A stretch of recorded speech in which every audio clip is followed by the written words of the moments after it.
The first headcount after a sixth-grade ecology camp revealed one extra tent, but one camper missing.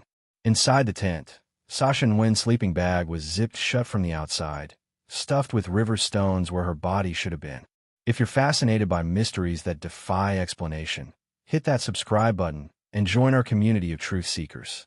Ring the notification bell because these stories will haunt you long after the video ends. But let's go back to where it all began. The morning mist clung to the towering redwoods like ghostly fingers when camp counselor Jake Morrison first noticed something was terribly wrong. It was May 15th, 2002, and the sixth-grade ecology camp at Redwood National Park was supposed to be winding down its final day with excited kids packing their gear and sharing phone numbers. Instead, Jake found himself staring at a scene that would shatter his carefully constructed facade forever. 11-year-old Sasha Nguyen had vanished without a trace, leaving behind only questions that cut deeper than any knife. The extra tent stood like an accusation in the morning light, its blue nylon walls trembling in the Pacific breeze that swept through the ancient grove. Inside, her sleeping bag had been zipped tight from the outside, bulging with smooth river stones that someone had carefully selected and placed where a small girl's body should have been sleeping. Each stone was roughly the size of Sasha's head, a detail that would later make investigators' skin crawl. Jake's hands trembled as he unzipped the bag, the metallic sound echoing through the campsite like a scream. The stones tumbled out with hollow thuds against the tent floor, and with them came the suffocating realization that whatever had happened to Sasha Nguyen was far more sinister than a simple case of a lost child. This wasn't an accident or a prank gone wrong. Someone had taken deliberate, calculated steps to replace a living, breathing girl with cold, lifeless rock. The other counselors gathered around the tent, their faces pale with the kind of horror that comes from witnessing something fundamentally wrong with the natural order. But Jake's horror was different. His came from the knowledge that he was responsible for every perfectly placed stone, every carefully planned detail of Sasha's disappearance. He had become a master of deception, and now he would have to perform the role of his lifetime. Sasha had been the quiet one in the group, a small Vietnamese-American girl with intelligent dark eyes that seemed to see everything. She'd moved to Crescent City just 6 months earlier when her mother remarried, leaving behind everything familiar in Sacramento. Her new stepfather worked at the lumber mill, and her mother cleaned houses for wealthy families who owned vacation cabins along the coast. Sasha struggled to fit in at her new school, where her academic excellence made her a target for teasing, and her shy demeanor kept her on the periphery of social circles. She'd been excited about the camping trip, seeing it as a chance to finally connect with her classmates in a setting where her knowledge of forest ecology might actually make her popular instead of weird. She'd spent weeks reading about redwood ecosystems, memorizing facts about the ancient trees that stretched toward the sky like living cathedrals. Her tent had been positioned at the edge of the campsite, close to the tree line, where she could hear the whispered conversations of the forest at night. She'd told her tent mate, a girl named Jessica, that she planned to wake up early to photograph the sunrise filtering through the massive tree trunks. It was the perfect setup for what Jake had been planning for weeks. The camp director, Mrs. Henderson, had been the one to organize the search when Sasha failed to appear for the morning head count. She'd assumed the girl had simply wandered off to use the bathroom facilities or explore the nearby trails. But when they found the extra tent with its horrifying contents, the casual search transformed into a frantic investigation. Park rangers arrived within the hour, followed by county sheriff deputies and eventually FBI agents who specialized in child abduction cases. The campsite became a crime scene, with yellow tape stretched between the ancient redwoods like a spider's web of suspicion. Jake volunteered to help with the search, his voice steady and concerned as he called Sasha's name through the dense forest. He knew exactly where her body lay, buried beneath a fallen log less than a quarter-mile from the campsite, but he played his part perfectly. He was the dedicated counselor who'd bonded with the quiet girl, who'd encouraged her interest in forest biology and praised her knowledge of plant identification. He'd been the one to suggest she bring her camera on the camping trip, the same camera that now lay buried with her small, broken body. The FBI's Child Abduction Rapid Deployment Team arrived at Redwood National Park as the afternoon shadows began to stretch like dark fingers between the massive tree trunks. Agent Sarah Chun had worked dozens of missing child cases, But something about the river stones arranged so precisely in Sasha's sleeping bag made her skin crawl with anticipation of the worst possible outcome. The meticulous nature of the staging suggested a perpetrator who took pleasure in psychological torture, someone who wanted the discovery to be as horrifying as possible. While search teams combed through the dense undergrowth with cadaver dogs whose urgent barking echoed through the ancient forest, Agent Shin began interviewing the children who had shared this nightmare with their missing classmate. Jessica Martinez, Sasha's tentmate, sat on a picnic table with her legs swinging nervously, her young face streaked with tears and confusion. She told Agent Chun about Sasha's excitement the night before, how she'd whispered about wanting to capture the perfect sunrise photograph between the towering redwoods. She kept checking her camera, Jessica said, her voice barely audible above the distant sound of search helicopters. She said she wanted to make her mom proud, show her something beautiful from the trip since her mom had been so sad lately. The mention of Sasha's mother sent a chill through Agent Chin's professional composure.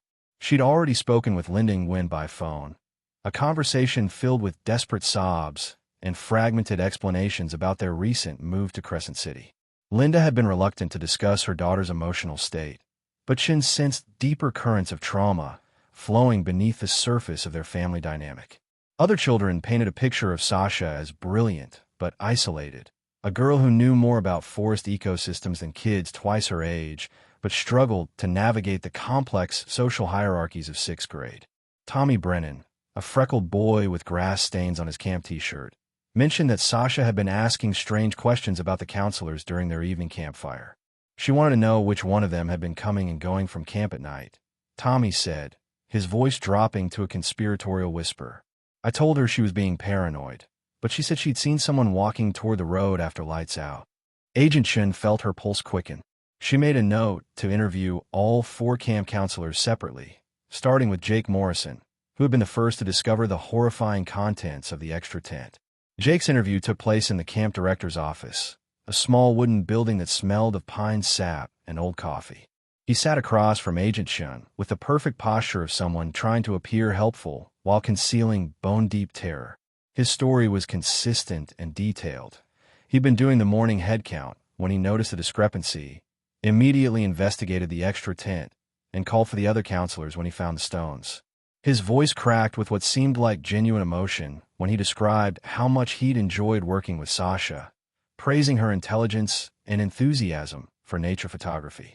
She reminded me of myself at that age, Jake said, his hands clasped tightly in his lap. Quiet, observant, more comfortable with books than people. I tried to encourage her, let her know that being different wasn't something to be ashamed of.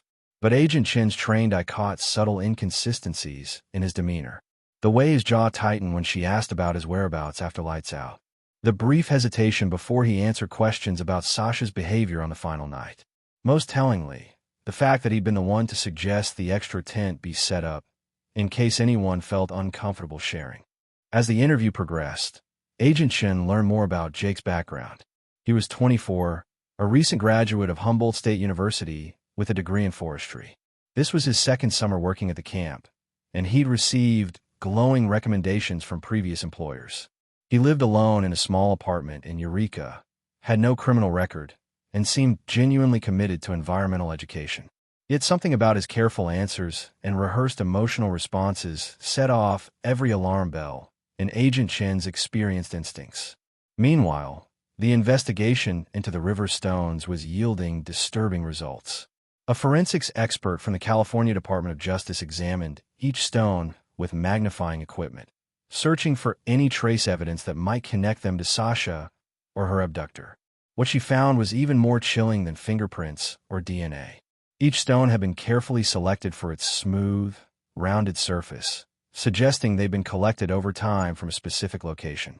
More ominously, microscopic analysis revealed traces of what appeared to be other organic material embedded in the stone surfaces, fragments that might have come from previous victims.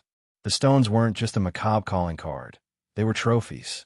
As darkness fell over the campsite, Agent Shin stood among the towering redwoods and tried to piece together the psychological profile of their suspect. Someone with intimate knowledge of the camp routine, access to the children, and the cold calculation necessary to plan such an elaborate display. The stones suggested this wasn't their first crime, but rather the work of someone who had been perfecting their methods over time.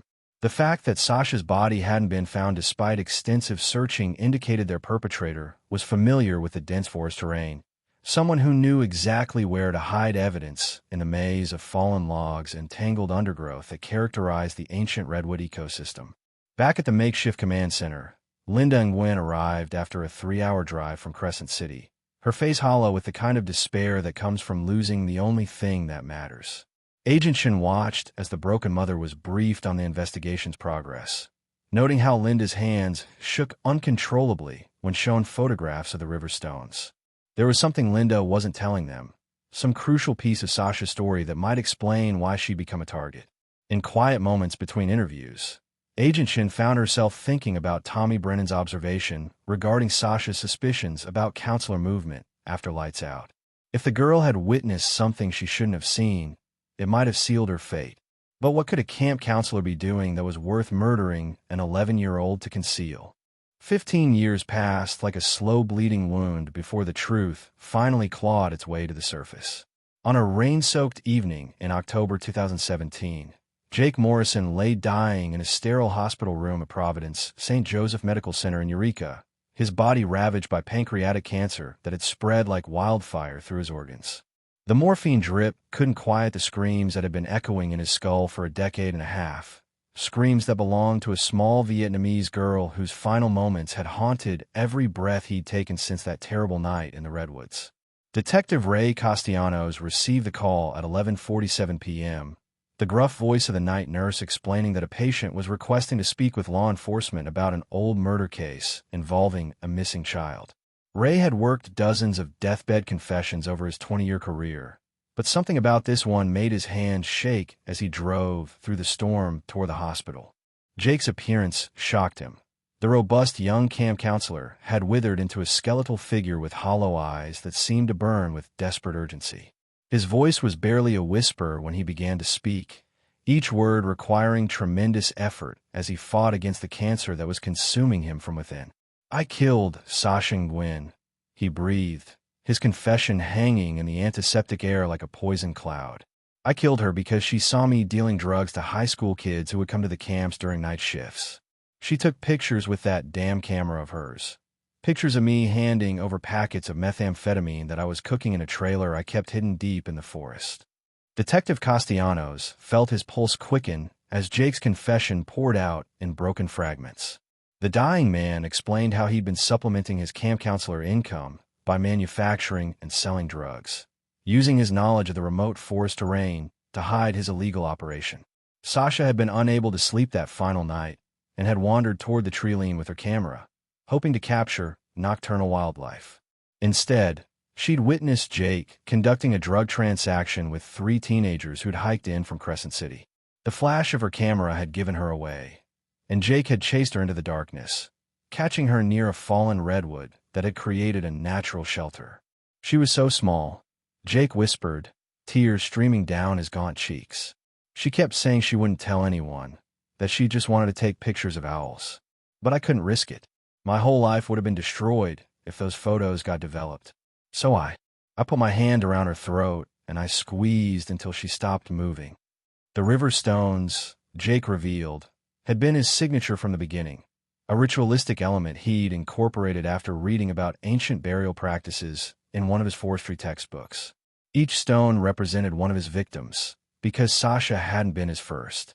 Over the past 5 years leading up to that camping trip, Jake had killed 3 other children who had stumbled upon his drug operation during various outdoor education programs. The stones were trophies, carefully selected and polished, each one a monument to his ability to eliminate threats to his carefully constructed double life. He described how he'd buried Sasha's body beneath the massive fallen log where investigators would eventually find her remains, but only after he'd spent hours that night dismantling his drug lab and disposing of evidence. The extra tent had been his masterstroke of misdirection. By making her disappearance seem like an abduction rather than a murder, he'd bought himself time to clean up his operation and establish an alibi. Jake's voice grew weaker as he detailed the psychological torment that had consumed him over the 15 years since Sasha's murder. Every child he'd worked with in subsequent camping programs reminded him of her intelligent eyes and quiet curiosity. He'd become increasingly paranoid, convinced that other kids were watching him with suspicion, leading to panic attacks that forced him to quit his job with the Park Service entirely. He tried to find peace through alcohol and eventually prescription painkillers, but nothing could silence Sasha's voice calling for her mother in those final moments before he'd stolen her breath forever. Detective Castellanos documented every word of the confession, his recorder capturing the raspy admissions that would finally give Linda Nguyen the answers she'd been seeking for over a decade. Jake provided precise directions to Sasha's burial site, as well as the locations where he'd hidden the bodies of his other 3 victims, children whose disappearances had been attributed to hiking accidents or runaways. As dawn approached and Jake's breathing became more labored, he made one final request that would echo in Detective Castellanos' mind for years afterward. "Tell her mother," Jake gasped, his eyes fixed on something only he could see. "Tell her that Sasha fought. Tell her that her daughter was brave and tried to run, tried to scream for help. Tell her that Sasha's last words were, 'I want my mama.' She deserves to know that her little girl was thinking of her at the end." Jake Morrison died 17 minutes later, taking with him the intimate details of 4 brutal murders, but leaving behind a roadmap that would finally lead investigators to the evidence they've been searching for since 2002. Within hours, search teams were deployed to the coordinates Jake had provided, and by sunset the following day, they had recovered the remains of Sasha Nguyen and 3 other children whose families had been living in the same agonizing limbo of uncertainty that had consumed Linda for 15 devastating years.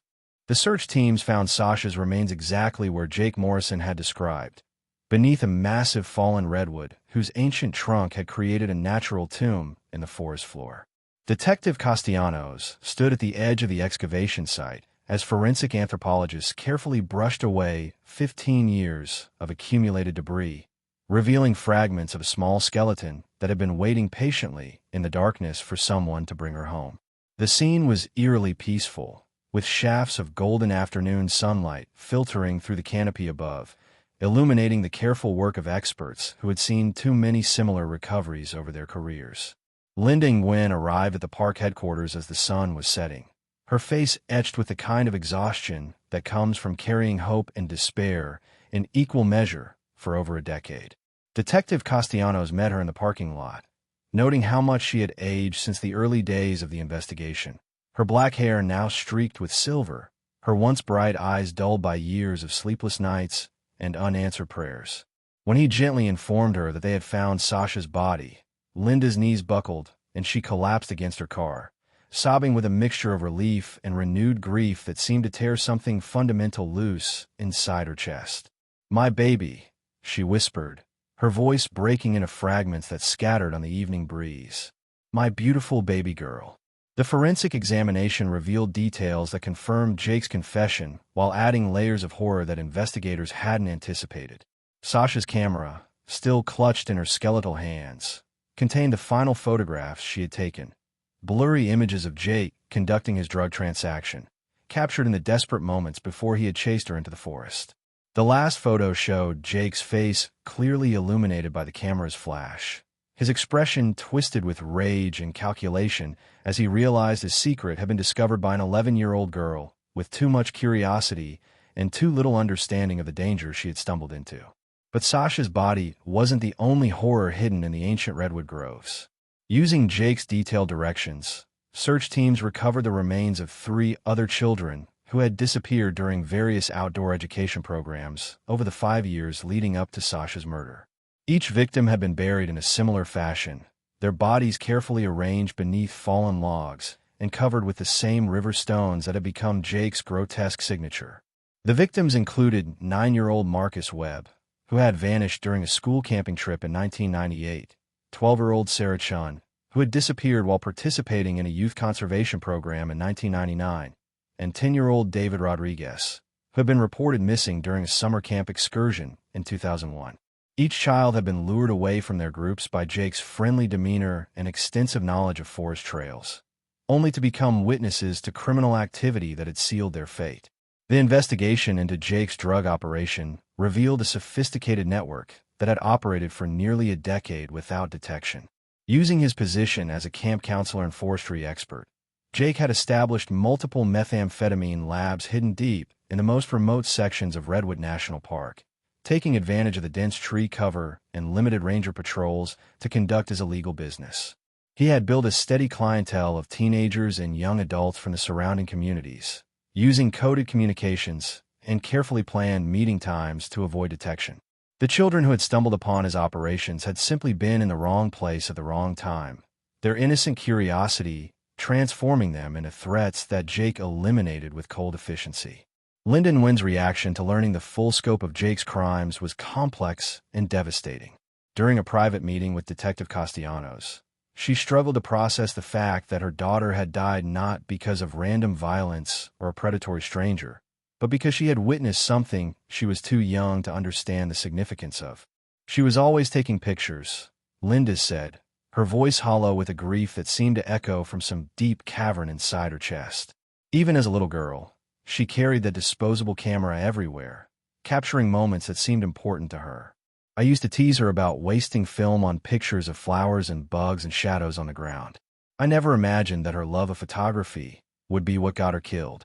The families of Jake's other victims faced their own unique forms of torment as the investigation revealed the systematic nature of his crimes.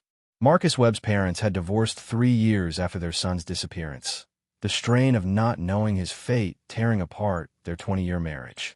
Sarah Chin's grandmother, who had raised her after her parents died in a car accident, had spent her life savings hiring private investigators and psychics in a desperate attempt to find any trace of her granddaughter. David Rodriguez's mother had been committed to a psychiatric facility twice over the years, her mental health shattered by the endless uncertainty of her son's fate. Now, with their children's remains finally recovered, these families faced the bittersweet reality of being able to lay their loved ones to rest while simultaneously learning that their deaths had been preventable, the result of one man's greed and callousness rather than accident or natural disaster. The community impact of Jake's crimes extended far beyond the immediate families of his victims. Parents throughout Northern California began questioning the safety of outdoor education programs, and several camp organizations implemented extensive background check procedures and surveillance systems that transformed the free-spirited nature of wilderness education into something more resembling prison monitoring. The Redwood National Park itself became a place of pilgrimage for the families, who would visit the sites where their children's remains had been found, leaving flowers and small mementos among the towering trees that had witnessed so much hidden violence over the years. The memorial service for Sasha Nguyen and Jake Morrison's other victims took place on a fog-shrouded November morning in 2017, 15 years to the day after Sasha first boarded that yellow school bus with dreams of photographing sunrise through the redwood canopy. Linda Nguyen stood at the edge of Prairie Creek, where park officials had created a small memorial garden featuring 4 young redwood saplings planted in a circle around a simple granite stone engraved with the children's names. The irony wasn't lost on her that her daughter would spend eternity growing alongside the same trees that had witnessed her final, terrified moments. Detective Castellanos watched from a respectful distance as Linda knelt beside Sasha's sapling, her weathered hands trembling as she placed a disposable camera at its base. The same brand Sasha had carried on that fateful camping trip. The years had carved deep lines around Linda's eyes, but there was something approaching peace in her expression for the first time since her daughter's disappearance. She had spent the past month working with a grief counselor, learning to process not just the loss of Sasha, but the complex emotions surrounding Jake Morrison's confession and subsequent death. "I hated him," Linda whispered to the small gathering of family and investigators. "For 15 years, I hated him without even knowing his name. I imagined terrible things I would do to whoever had taken my baby. But now that I know the truth, the hate has transformed into something else, a hollow kind of sadness for all the lives he destroyed, including his own." The investigation had revealed that Jake's drug operation had been far more extensive than anyone initially realized. Federal agents discovered that he had been supplying methamphetamine to dealers across 3 counties, using his network of camping and forestry contacts to establish distribution points throughout Northern California's wilderness areas. The 4 children he murdered had simply been unlucky enough to witness transactions that could have destroyed his entire criminal enterprise. Bank records showed that Jake had accumulated over $2 million in drug proceeds, money that was now being distributed among the victims' families as part of a court-ordered restitution settlement. Linda used her portion to establish the Sasha Nguyen Foundation, which provided college scholarships for underprivileged children who showed an interest in nature photography. Sasha would have wanted other kids to have the opportunity to see beauty in the world, Linda explained to reporters. She believed that capturing something beautiful could make even the darkest places seem hopeful. But closure remained elusive for some of the other families affected by Jake's crimes.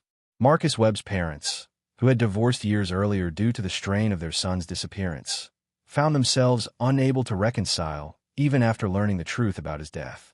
His father, Robert Webb, struggled with alcoholism that had begun during the initial investigation and had progressively worsened over the years. His mother, Patricia Webb, had remarried and started a new family, but admitted in interviews that she had never stopped listening for Marcus's voice in crowded places or searching for his face among groups of children. Sarah Chin's grandmother had passed away 3 years before Jake's confession, taking her desperate hope of finding her granddaughter to the grave. The elderly woman had spent her final years in a nursing home, still asking visitors if they had any news about Sarah's whereabouts. The cruel irony that answers had been available just miles away, buried beneath the forest floor, added an extra layer of tragedy to an already heartbreaking situation. David Rodriguez's mother, Maria, had perhaps the most complex reaction to learning her son's fate. She had remarried and had 2 more children, but had never told them about their half-brother who had vanished when they were too young to remember him. Jake's confession forced her to explain to her teenage daughters that they had once had a brother whose murder had shaped every aspect of their family's life, from their mother's chronic anxiety to their father's overprotective parenting style. The community impact of Jake's crimes extended far beyond the immediate victims' families. Outdoor education programs throughout California implemented extensive new safety protocols, including mandatory background checks for all staff members, GPS tracking devices for all participants, and strict buddy system requirements that made it nearly impossible for children to wander away from supervised groups.